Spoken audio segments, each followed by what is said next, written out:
মিডিয়ায় সব জায়গায় বিভিন্ন জায়গায় দেখবেন কুরবানির পশুর নাম আসবে, রাজা, কিং, বাদশাহ, শাকিব খান, জায়েদ খান, কুরবানির পশুর নাম আসে। দেখেন না পেপার পত্রিকায় কুরবানির পশুর নাম হিরো আলম। কথা কি বুঝতে পারতেছেন? হিরো আলম তো আপনার দেখতেছেন কয়েকদিন আগে কোরআন শরীফ শুয়ে বলতেছে, আমার বউ আমার বাবার খেদমত করে নাই, এই জন্য আমি আমার বউকে তালাক দিলাম, বয়কট করলাম। যে কুরবানি কিনতে যায় সেখানে যুবকেরা সেলফি তোলে, একটা সেলফি তুলে ফেসবুকে পোস্ট করে, বাবার সাথে আজকে কুরবানির হাটে কুরবানি কেনার জন্য এসেছি। যেই গরুটা দরদাম করা হয়, মনে করেন 1,25,000 বা 30,000 টাকা, ওই গরুর যখন দরদাম করা হয় দেখবেন গরুর একটা ছবি তুলে ওই সময় পোস্ট করে, আলহামদুলিল্লাহ খুব কাছাকাছি আমরা এসে গেছি কুরবানি কেনার জন্য। আমরা গরুর যে মালিক সে চাইতেছে 1,50,000 টাকা, আমরা 1,30,000 বলেছি। ফেসবুক বন্ধুরা একটু দোয়া করেন যাতে এর মাঝামাঝি একটা অপশনে 1,42,000 হোক 35 হোক, এর মধ্যে যেন আমরা কুরবানিটা কিনতে পারি। মানে দরদাম কত টাকা হয়েছে সেইটাও ফেসবুকে পোস্ট করে, এরকম লোক আছে না নাই? তাদের উদ্দেশ্য কি আল্লাহকে খুশি করা? এদের কুরবানি কি আল্লাহকে দেখানোর জন্য? আল্লাহকে দেখানোর জন্য নাকি লোক দেখানোর জন্য? আল্লাহকে খুশি করার জন্য। ওই জন্য আমি প্রথমে আলোচনা শুরুতেই বললাম যে কুরবানি দাতাদের 1 নাম্বার নিয়ত সহি থাকতে হবে। 1 নাম্বার নিয়তটা শুদ্ধ থাকা লাগবে, পরিষ্কার নিয়ত থাকা লাগবে যে আমি আমার কুরবানি দিতেছি আল্লাহ তাআলাকে রাজি খুশি করার জন্য। কথা কি বুঝাইতে পারলাম? সম্মানিত হাজিরিন, দিল দিয়া কথাগুলো বোঝার চেষ্টা করবেন। যারা কুরবানি দেবেন সতর্ক থাকবেন, সাবধান থাকবেন, নিয়তটাকে পরিষ্কার করেন। কুরবানি ছেলে মেয়ের জন্য না, যে আমি কুরবানি না দিলে ছেলে মেয়ে মানুষের দিকে তাকায় থাকবে। আমি যদি কুরবানি না দিই জামাই বাড়িতে কি পাঠাবো, কুরবানি যদি না দিই ঈদের দিনে কি খাবো, এইরকম চিন্তা ভাবনায় যদি আপনি কুরবানি দেন আপনার কুরবানির গোশত খাওয়া হবে। নিয়তটা আপনি খাওয়ার জন্য করেছেন, আপনার নিয়ত যেমন কুরবানিও হবে তেমন। কথা বলেন ঠিক না? আপনার নিয়ত হলো লোক দেখানোর জন্য আপনি কুরবানি দিতেছেন, রাগ করতেছেন আপনারা? লোক দেখানোর জন্য কুরবানি দিতেছেন, আপনার নিয়ত যেইটা ওইটা আল্লাহ তাআলা কবুল করবেন। আপনার তো ছেলে মেয়েকে খুশি করা, আপনি কুরবানি দিন একটু গোশত খাবেন এই আশায় কুরবানি দেয়া। আসলে মূলত আমি আমার সন্তানকে খুশি করার জন্য কুরবানি দেব না, আমি আমার গ্রামের লোককে খুশি করার জন্য কুরবানি দেব না, জামাই বাড়িতে রান গোশত পাঠাবো এই জন্য কুরবানি দেব না।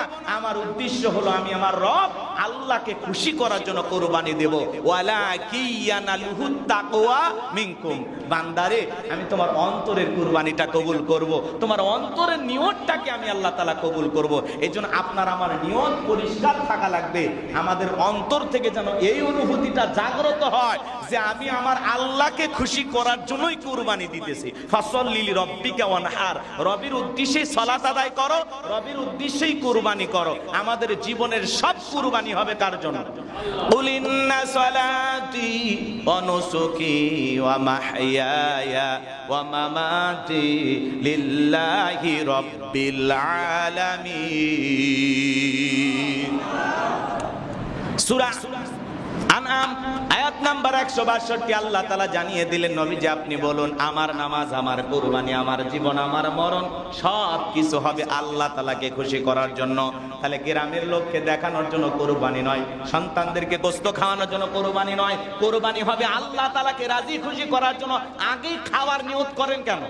হ্যাঁ, কুরবানির পশু কিনে নিয়েছে, কোথায় কি পরিমাণে গোশত হবে, সুটের গোশতটা স্বাদ হবে না ঠ্যাঙ্গের গোশতটা স্বাদ হবে, এগুলো নিয়ে আবার পিছনে রান দেখে আর বলে এই 1 রানে 2 মণ গোশত হবে, তার মানে 80,000 টাকা দিয়ে গরু কিনছি, 1 রানে 2 মণ, 2 রানে কত মণ, এরকম হিসাব নিকাশ যদি আপনি আমি করি আমাদের এই কুরবানিগুলো আল্লাহর দরবারে কবুল হবে না। খালি গোশত খাওয়া হবে, আল্লাহর খুশির জন্য এই কুরবানি হচ্ছে না। কথা কি বোঝা যায়? তো নিয়তটাকে পরিষ্কার করেন। আমাদের উদ্দেশ্যই থাকে যে একটু বড় সড়ো গরু কিনবো যাতে 6 মাস গোশত না কেনা লাগে। তাহলে কি হইল? বড় সড়ো একটা গরু কিনে যাতে ওই কুরবানির গোশত দিয়ে ছেলে মেয়ে বিয়ে পারি দেওয়া যায়, নাকি বলো? এইরকম ধান্দায় যদি আমরা কুরবানি দেই এই কুরবানিগুলো হবে না। কুরবানি মানে কি? ত্যাগ করা, উৎসর্গ করা, স্যাক্রিফাইস করা, বিলিয়ে দেয়া, বন্টন করা। ভোগের নাম কুরবানি নয়, ত্যাগের নাম হলো কুরবানি। অন্যের মুখে হাসি ফুটানোর নাম হলো কুরবানি। যেমন কুরবানি দিয়েছিলেন হাবিল আর কাবিল, এই পৃথিবীর সর্বপ্রথম কুরবানি করেছিলেন তারা 2 ভাই। হাবিলের কুরবানি আল্লাহর দরবারে কবুল হয়েছে, আসমান থেকে আগুন এসে তার কুরবানি ফরায়া দিয়েছে। আর কাবিলের কুরবানি অবস্থায় পড়েছিল, আল্লাহর দরবারে কবুল হয় নাই। তখনকার কুরবানি কবুল হওয়ার পদ্ধতি নিয়ম ছিল, আসমান থেকে আগুন এসে যেই কুরবানি পোড়ায়া দেবে সেই কুরবানি আল্লাহর দরবারে কবুল হয়েছে। আর যার কুরবানি জমিনের উপরে পড়ে থাকবে, আসমান থেকে আগুন আসবে না, জ্বালাবে না, পোড়াবে না, সেই কুরবানি আল্লাহর দরবারে কবুল হবে না। এটা হলো তখনকার সিস্টেম। প্রত্যেকটা উম্মতের জন্য, প্রত্যেকটা জামানার মানুষের জন্য আল্লাহ তাআলা কুরবানিকে বাধ্যতামূলক করে দিয়েছিলেন।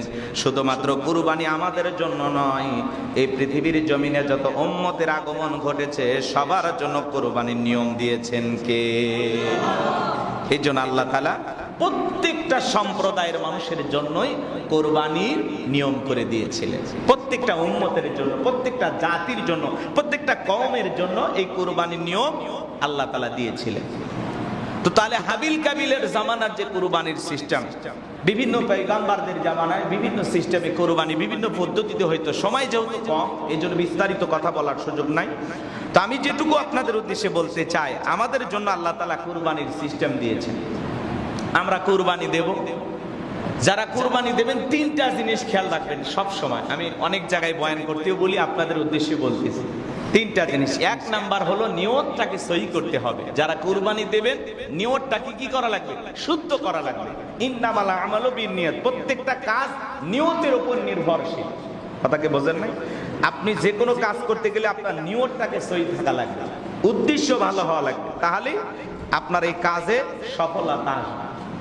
প্রত্যেকটা কাজের নিয়তটা হলো খুবই গুরুত্বপূর্ণ। কথা কি বুঝাইতে পারলাম নাকি রাগ করতেছেন আপনারা? দেখেন, আল্লাহর কাছে যদি আপনি চান, চাওয়াটা যদি চাওয়ার মতো হয় অবশ্যই আল্লাহ তাআলা কবুল করবেন। চাওয়াটা যদি বৈধ হয়, হালাল হয়, আল্লাহ কখনো ফেরাবেন না। মুসলিম জাতির পিতা ইব্রাহিম আলাইহিস সালাম আল্লাহ তাআলার কাছে চেয়েছিলেন, তাদের বাপ ছেলের মাধ্যমে যে কুরবানি আমরা পেয়েছি। সংক্ষিপ্ত কথা আমি একটু বলে দিয়ে যাই। তো ইব্রাহিম আলাইহিস সালাম বিয়ে করেছিলেন, প্রথম স্ত্রীর নাম কি? সারা আলাইহিস সালাম। সম্রাট, ভদ্র ফ্যামিলি, একজন সেই প্রভাবশালী একজন বাদশার মেয়ে ছিলেন। কথা কি বুঝতে পারতেছেন? তো সারা আলাইহিস সালামকে বিবাহ করার পরে দীর্ঘদিন তার দাম্পত্য জীবন কেটে যায়, কিন্তু কোনো সন্তান আল্লাহ দেয় না। তো এই জন্য আল্লাহর পয়গাম্বর ইব্রাহিম খলিলুল্লাহ আল্লাহ তাআলার কাছে দোয়া করতেন, রব্বি হাবলি মিনাস সালিহিন, হে আমার রব, আমাকে একটা সৎ পুত্র দান করো, সৎকর্ম পরায়ণ একটা নেককার সন্তান দান করো। আল্লাহর কাছে সন্তান চাইতেন, এক নয়, দুই নয়, বছরের পর বছর কেটে যায়, যুগের পর যুগ কেটে যায়। আল্লাহর পয়গাম্বরের বয়স যখন ঠিক ৮৬ বছর, সেই সময় আল্লাহ তাআলা দোয়াটাকে কবুল করে আমার আল্লাহ জানিয়ে দিলেন, ফাবাশশারনাহু বিগুলামিন হালিম। তার গুরুতর অভিযোগ হলো, আমাকে বাদ দিয়ে কেন আরেকটা ছেলের সাথে আমার স্ত্রী নাচানাচি করলো, লাফালাফি করলো, এই জন্য মূলত স্ত্রীকে তালাক দিয়েছে। আমরা বলতে চাই, ভাই আপনার উদ্দেশ্য যদি ভালোই থাকে, তাহলে অন্য পুরুষের সাথে নাচলেও আপনার বিবির যেরকম গুনাহ হবে, আপনার সাথেও কন্টেন্ট তৈরি করার জন্য ইউটিউবে নাচানাচি করবে, ফেসবুকে নাচানাচি করবে, ওই একই গুনাহ হবে। কথা বলে ঠিক কি না? আর যারা স্বামী হয়ে বউকে নিয়ে সোশ্যাল মিডিয়ায় লাফালাফি করে, নাচানাচি করে, এদের চাইতে নির্লজ্জ, বেহা আর সমাজে কেউ হতে পারে না। কথা বলে ঠিক কি না? সামান্য কিছু ডলারের জন্য, সামান্য কিছু টাকার জন্য বউকে আপনি সোশ্যাল মিডিয়ায় নিয়ে আসবেন আর পুরো পৃথিবীবাসীকে দেখাবেন, ভিডিও তৈরি করবেন, সেখান থেকে ভিউ বাণিজ্য করে কিছু টাকা পকেটে তুলবেন। তো এই জন্য হিরো আলমকে বলতে চাই, যদি সত্যি আপনার নিয়ত এরকম থেকে তাকে, কোরআন ছুঁয়ে বললেন, বউকে তালাক দিলেন, এরপরে যে বউটারে বিয়ে করবেন তারে অবশ্যই পর্দায় রাখবেন, তারে যেন সোশ্যাল মিডিয়ায় দেখা না যায়, তাহলে বোঝা যাবে সত্যিকারের বীর পুরুষ আসলেই হিরো আলম একটা রিয়াল হিরো। কথা ঠিক কিনা? কিন্তু আবার যদি আরেকটা বিয়ে করে সেখানেও কন্টেন্ট তৈরি করা হয়, লাফালাফি করা হয়, নাচানাচি করা হয়, তাহলে বলবো আপনার এই বাবার খেদমতের জন্য বউ তালাক দিয়ে বীর পুরুষ সাজার কোনো প্রয়োজনই ছিল না। কথা ঠিক কিনা? তো এই জন্য আমরা বলতে চাই, যারা সোশ্যাল মিডিয়াতে বইয়ের ছবি ছাড়েন ফেসবুকে বিভিন্ন ভাবে, ওই যে আমি যে বললাম যে কুরবানি কিনতে যায়, সেখানে যুবকেরা সেলফি তোলে, একটা সেলফি তুলে ফেসবুকে পোস্ট করে, বাবার সাথে আজকে কুরবানির হাটে কুরবানি কেনার জন্য এসেছি। যেই গরুটা দরদাম করা হয়, মনে করেন 1,25,000 বা 30,000 টাকা, ওই গরুর যখন দরদাম করা হয়, দেখবেন গরুর একটা ছবি তুলে ওই সময় পোস্ট করে। আলহামদুলিল্লাহ, খুব কাছাকাছি আমরা এসে গেছি কুরবানি কেনার জন্য। আমরা গরুর যে মালিক, সে চাইতেছে 1,50,000 টাকা, আমরা 1,30,000 বলেছি। ফেসবুক বন্ধুরা একটু দোয়া করেন যাতে এর মাঝামাঝি একটা অপশনে 1,42,000 হোক 35 হোক, এর মধ্যে যেন আমরা কুরবানিটা কিনতে পারি। মানে দরদাম কত টাকা হয়েছে সেইটাও ফেসবুকে পোস্ট করে, এরকম লোক আছে না নাই? তাদের উদ্দেশ্য কি আল্লাহকে খুশি করা? এদের কুরবানি কি আল্লাহকে দেখানোর জন্য? আল্লাহকে দেখানোর জন্য নাকি লোক দেখানোর জন্য? আল্লাহকে খুশি করার জন্য নয়। ওই জন্য আমি প্রথমে আলোচনা শুরুতেই বললাম যে কুরবানি দাতাদের 1 নাম্বার নিয়ত সহি থাকতে হবে।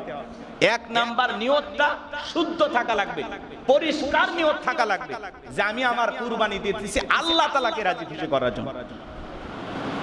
কথা কি বুঝাইতে পারলাম? সম্মানিত হাজিরিন, দিল দিয়া কথাগুলো বোঝার চেষ্টা করবেন। যারা কুরবানি দেবেন সতর্ক থাকবেন, সাবধান থাকবেন, নিয়তটাকে পরিষ্কার করেন। কুরবানি ছেলে মেয়ের জন্য না, যে আমি কুরবানি না দিলে ছেলে মেয়ে মানুষের দিকে তাকায় থাকবে। আমি যদি কুরবানি না দিই জামাই বাড়িতে কি পাঠাবো, কুরবানি যদি না দিই ঈদের দিনে কি খাবো, এইরকম চিন্তা ভাবনায় যদি আপনি কুরবানি দেন, আপনার কুরবানির গোশত খাওয়া হবে। নিয়তটা আপনি খাওয়ার জন্য করেছেন, আপনার নিয়ত যেমন কুরবানিও হবে তেমন। কথা বলেন ঠিক কিনা? আপনার নিয়ত হলো লোক দেখানোর জন্য আপনি কুরবানি দিতেছেন, রাগ করতেছেন আপনারা? লোক দেখানোর জন্য কুরবানি দিতেছেন, আপনার নিয়ত যেইটা ওইটা আল্লাহ তাআলা কবুল করবেন। আপনার তো ছেলে মেয়েকে খুশি করা, আপনি কুরবানি দিন একটু গোশত খাবেন এই আশায় কুরবানি দেয়া। আসলে মূলত আমি আমার সন্তানকে খুশি করার জন্য কুরবানি দেব না, আমি আমার গ্রামের লোককে খুশি করার জন্য কুরবানি দেব না, জামাই বাড়িতে রান গোশত পাঠাবো এই জন্য কুরবানি দেব না। আমার উদ্দেশ্য হলো আমি আমার রব আল্লাহকে খুশি করার জন্য কুরবানি দেব। ওয়ালাকিয়ানালুহুত তাকওয়া মিনকুম, বান্দারে আমি তোমার অন্তরের কুরবানিটা কবুল করব, তোমার অন্তরের নিয়তটাকে আমি আল্লাহ তাআলা কবুল করব। এজন্য আপনার আমার নিয়ত পরিষ্কার থাকা লাগবে। আমাদের অন্তর থেকে যেন এই অনুভূতিটা জাগ্রত হয় যে আমি আমার আল্লাহকে খুশি করার জন্যই কুরবানি দিতেছি। ফাসাল্লি লিরাব্বিকা ওয়ানহার, রবের উদ্দেশ্যে সালাত আদায় করো, রবের উদ্দেশ্যেই কুরবানি করো। আমাদের জীবনের সব কুরবানি হবে কার জন্য? কুল ইন্না সালাতি ওয়া নুসুকি ওয়া মাহইয়ায়া ওয়া মামাতি লিল্লাহি রাব্বিল আলামিন। সূরা আনআম আয়াত নাম্বার 162 আল্লাহ তাআলা জানিয়ে দিলেন, নবীজি আপনি বলুন আমার নামাজ, আমার কুরবানি, আমার জীবন, আমার মরণ সব কিছু হবে আল্লাহ তাআলাকে খুশি করার জন্য। তাহলে গ্রামের লোককে দেখানোর জন্য কুরবানি নয়, সন্তানদেরকে গোশত খাওয়ানোর জন্য কুরবানি নয়, কুরবানি হবে আল্লাহ তাআলাকে রাজি খুশি করার জন্য। আগে খাওয়ার নিয়ত করেন কেন? হ্যাঁ, কুরবানির পশু কিনে নিয়ে এসে কোথায় কি পরিমাণে গোশত হবে, সুটের গোশতটা স্বাদ হবে না ঠ্যাঙ্গের গোশতটা স্বাদ হবে, এগুলো নিয়ে আবার পিছনে রান দেখে আর বলে এই 1 রানে 2 মণ গোশত হবে, তার মানে 80,000 টাকা দিয়ে গরু কিনছি, 1 রানে 2 মণ, 2 রানে কত মণ, এরকম হিসাব নিকাশ যদি আপনি আমি করি, আমাদের এই কুরবানিগুলো আল্লাহর দরবারে কবুল হবে না। খালি গোশত খাওয়া হবে, আল্লাহর খুশির জন্য এই কুরবানি হচ্ছে না। কথা কি বোঝা যায়? তো নিয়তটাকে পরিষ্কার করেন। আমাদের উদ্দেশ্যই থাকে যে একটু বড় সড়ো গরু কিনবো যাতে 6 মাস গোশত না কেনা লাগে। তাহলে কি হইল? বড় সড়ো একটা গরু কিনে যাতে ওই কুরবানির গোশত দিয়ে ছেলে মেয়ের বিয়ে পাড়ি দেওয়া যায়, নাকি বলেন? এইরকম ধান্দায় যদি আমরা কুরবানি দেই, এই কুরবানিগুলো হবে না। কুরবানি মানে কি? ত্যাগ করা, উৎসর্গ করা, স্যাক্রিফাইস করা, বিলিয়ে দেয়া, বন্টন করা। ভোগের নাম কুরবানি নয়, ত্যাগের নাম হলো কুরবানি। অন্যের মুখে হাসি ফুটানোর নাম হলো কুরবানি। ইউরিদুনা লিতুফিউ নূরাল্লাহি বিআফওয়াহিহিম আল্লাহু মুতিম্মু নূরিহি ওয়ালাউ কারিহাল কাফিরুন। আমার আল্লাহ রাব্বুল আলামিন আলামিন জানিয়ে দিলেন সূরা সফ আয়াত নাম্বার 8 আল্লাহ রাব্বুল আলামিন বলেন কাফেররা চায় মুখের ফুৎকারে দ্বীনের আলোকে ইসলামের আলোকে কোরআনের আলোকে নিভায়ে দিতে আমার আল্লাহ ডেকে বলেন আল্লাহু মুতিম্মু নূরিহি এই জমিনে দ্বীনের আলোকে কোরআনের আলোকে ইসলামের আলোকে আমি আল্লাহ রাব্বুল আলামিন প্রতিষ্ঠিত করে ছাড়ব যদিও কাফির বেঈমানদের অন্তরে যত ধরনের জ্বালা যন্ত্রণা হোক না কেন জোরে বলেন নাউজুবিল্লাহ তাদের অন্তরে যত ধরনের জ্বালা যন্ত্রণা হোক না কেন আল্লাহ তাআলা ওদেরকে ধ্বংস করে দেবে ইসলাম প্রতিষ্ঠিত হলে মুসলমানদের হাতে তাম পৃথিবীর রাজত্ব ক্ষমতা আসলে জালেমেরা মনে করে তাহলে তো আমাদের ক্ষমতা থাকবে না মানবাড়ি থাকবে না দাম্ভিকতা থাকবে না এই জন্য তারা চায় ইসলাম আর মুসলমানকে বিদায় করতে কথা বলেন ঠিক কিনা যুগে যুগে মুসলমানদের উপর নির্যাতন জুলুম ছিল আজও থাকবে কিয়ামত পর্যন্ত থাকবে কিন্তু মনে রাখবেন এই পরাজিত অসহায় মাজলুম মুসলমানদেরকে একদিন বিজয় দিবেন তিনি কে এজন্য হতাশ হওয়া যাবে না ভেঙে পড়া যাবে না মুসলিমদের উপর নির্যাতন জুলুম দেখে আমরা চুপ করে থাকবো না প্রতিবাদ করব সেটা যেই দেশেই মুসলমানদের উপর নির্যাতন জুলুম না হোক না কেন আমরা কখনো বসে থাকবো না কথা কি ক্লিয়ার নাকি কোনো সমস্যা আছে আমার কথা কি আপনারা কষ্ট পাইলেন সম্মানিত হাজিরিন যেহেতু সামনে পবিত্র এটা শাওয়াল মাস এরপরে আসবে জিলকদ তারপরে জিলহজ আমি যেহেতু থাকবো না এজন্য আগেই কিছু কথা আপনাদের উদ্দেশ্যে আমি বলে চলে যাব আগামী 29 তারিখে আমি আল্লাহ যদি চায় আল্লাহর ঘরের উদ্দেশ্যে রওনা করব আল্লাহ যেন তার এই গোলামকে তার বাইতুল্লাহ যাওয়ার তৌফিক দান করেন জোরে বলেন আমিন হজের সফরকে যত কাজ আছে যত আনুষ্ঠানিকতা আছে আল্লাহ যেন সব জায়গায় সবকিছু সহজ করে দেন জোরে বলেন আমিন তো এই জন্য আপনাদের দোয়া নিয়েতে আসছি হয়তোবা বেঁচে থাকলে আবারও দেখা হবে ইনশাআল্লাহ তো সম্মানিত হাজিরিন আমি যে কথা বলতে চাচ্ছিলাম যেহেতু আমাদের পবিত্র ঈদুল আজহা আসবে তার মানে কুরবানির ঈদ আসবে কুরবানি আসার আগে আমাদের কুরবানির জন্য প্রস্তুতি গ্রহণ করতে হবে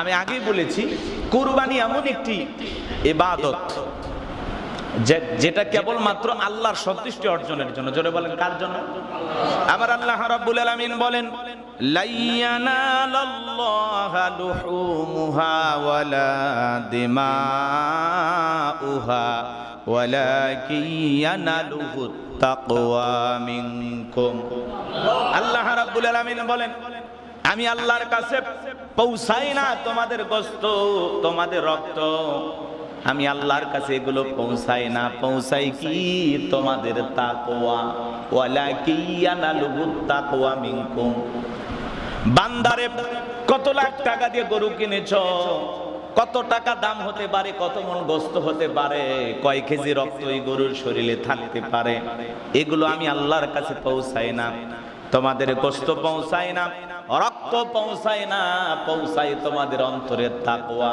তোমার অন্তর যদি ভালো থাকে তোমার কুরবানি দেওয়ার যদি সঠিক নিয়তটা থাকে এই জন্য আল্লাহ রাব্বুল আলামিন স্পষ্টভাবে জানিয়ে দিলেন বান্দা রক্তের প্রয়োজন নাই কত টাকা দিয়ে কিনেছো সেইটাও দেখার প্রয়োজন নাই আমি আল্লাহ দেখব তোমার অন্তরের অবস্থাটা কি কুরবানি যদি কেবলমাত্র আমি আল্লাহ তাআলাকে রাজি খুশি করার জন্য করে থাকো কেবলমাত্র আমি আল্লাহকে খুশি করার জন্য করে থাকো তাহলে তোমার ওই কুরবানির পশুর রক্ত জমিনে পড়ার আগে আমি আল্লাহর দরবারে কবুল হয়ে যাবে বলুন সুবহানাল্লাহ।